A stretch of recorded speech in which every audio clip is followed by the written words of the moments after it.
Hi there. It's a bit difficult to do this outside, but I will try. So, okay. Last time I spoke about how a poetical metaphor may have been conceived by an Old Norse poet. I talked about how inspiration was sought by sitting outside on holy ground, and about how the word ship, through the rules of poetry, would be turned into a whole sentence, a metaphor, such as the wolf of the 9 mothers of the present universe, that is, the steed of the waves. I mentioned the fact that in a poem, each and every noun was supposed to become a metaphorical riddle, and an Old Norse poem would be incredibly complicated to understand. It would be like a riddle, and to understand it would be like cracking one code after the other, based on your cultural and mythological and cosmological understanding. I also mentioned the fact that poetry was a sacred art. In fact, poetry was a gift and a blessing from the god Odin, and loved by the goddess Freya. Eloquence, in fact, was the key to everything, to influence, to power, to magical abilities, to favor with the gods. There was no possession that could be better than a quick mind and a silver tongue. Now I'm going to talk a bit about how metaphors were used in daily speech. You see, the complex metaphors of a poem would only work if it appealed to minds that were already tuned into that sort of wordplays to begin with. It is something that is hard to understand today, because our language has sort of become simpler, like George Orwell's Newspeech in his book 1984. Well, I think that Newspeech is something that has happened to our languages for several centuries already.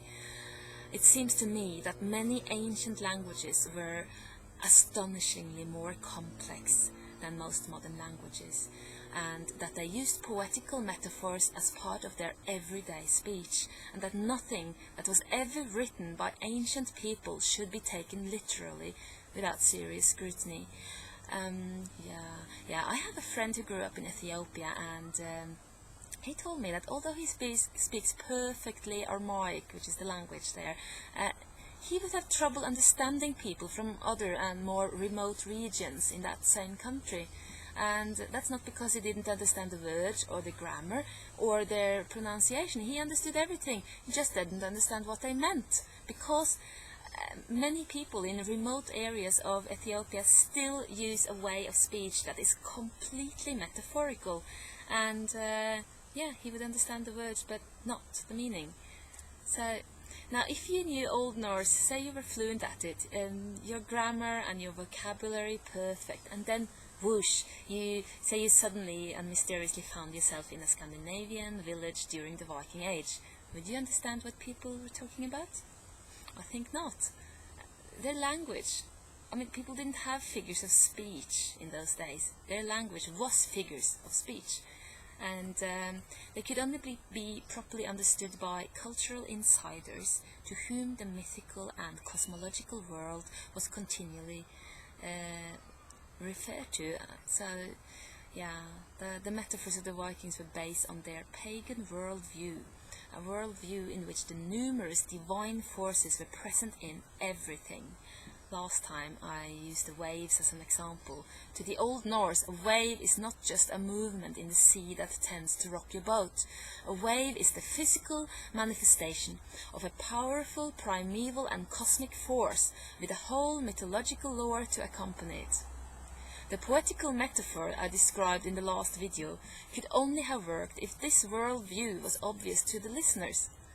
So in this way, when we read Old Norse poems and sagas, those that were written down, of course, we learn not only of kings and battles and family storylines, we learn a lot about how they perceive the world, the mythical, magical and mysterious universe, crammed with powerful forces, a world which they lived and breathed in. So today I'm going to talk a little about the concept of death, and how everyday figures of speech in the Viking Age tell us something about how people perceive death, and what that means in our understanding of a certain mythological character that I like very much. In those days, death was certainly not something that happened to other people. Death was a present, death was present, sorry, and a very real threat in everyday life. If almighty nature didn't bring you down, people would. So, to die peacefully of old age, that was a novelty. Thus, people had to relate to death, whether they wanted to or not. One of the ways of relating to this subject was to describe it in endearing terms. You didn't talk about the physical shutdown of the body. You didn't talk about going to rest or sleep. You talked about the fun and the pleasure that you would have on the other side. Now, example, Egil's saga, in which a woman decides that she will starve herself to death.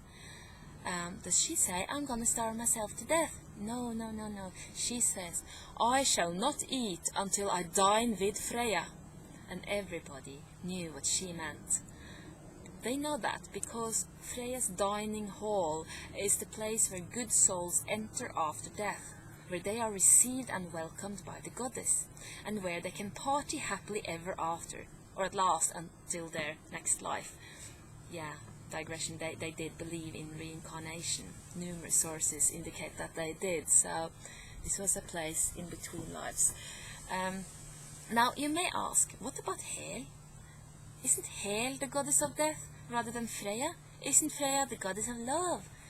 The answer to that requires a whole video in itself, and I will make it. But for now, I will just say that there is no difference between Hel and Freya, and that the goddess of love is a modern stereotype, and that the only basis for that stereotype is perhaps the image of the goddess receiving the dead with her loving embrace. Now, I promised a few more examples. Okay, so you are a band of seafaring Vikings caught in a storm. Say you are the captain and you have just realized that you will not survive this storm. Your ship is about to be wrecked. Do you panic and scream, oh God, we're all gonna die? Oh no, no, no, no, no, ideally not. And probably not, because you would have been bred and raised to face the moment of death with as little fear as possible, and hopefully even with a piece of eloquent speech on your tongue to go with. That would give you favour with the gods also. So, if you are a true Viking captain, you turn to your men and you say, cheer up fellas, tonight we will sleep in the arms of Ran's daughters. So, Ran was the goddess of the ocean, and her name means robbery, which refers to her tendency to rob people of their lives. She was imagined as a woman standing at the bottom of the ocean with a net in which she caught the drowned ones. Her daughters were the waves, the same ones we talked about in my previous video. And it all sounds pretty scary to us moderns. But as you see from my example, the Viking captain here tried to comfort his fellows by telling them that they would actually be enjoying lovemaking at the bottom of the sea after drowning. In fact, to be welcomed by a goddess, any goddess or giantess would do, whether it was to dine with her, to party with her, or even making love to her. This was a favorite metaphor for death during the Viking Age. It is testified to not only in written sources but also in burial stones where a goddess appears before the dead soul bearing a drink or opening her arms to welcome the soul. This religious idea is probably very, very old. Even Bronze Age art shows a ritual sexual union taking place, not only in a fertility context. Actually, not in a fertility context. It always happens within the tombs of the dead, in the burial mounds. So something happened after death. The idea that many of you may have heard about, that the male god Idunn received the dead, was probably a rather new, late and novel idea, and even his Valhalla is crammed with Valkyrias, goddesses of fate, who receive the dead by serving a drink that will restore them to life. So, actually, it is stated in the Edda, in the poem Grimnismål, that it is indeed the goddess Freya who receives the dead. She chooses who shall die, like a Valkyria, and she receives the dead.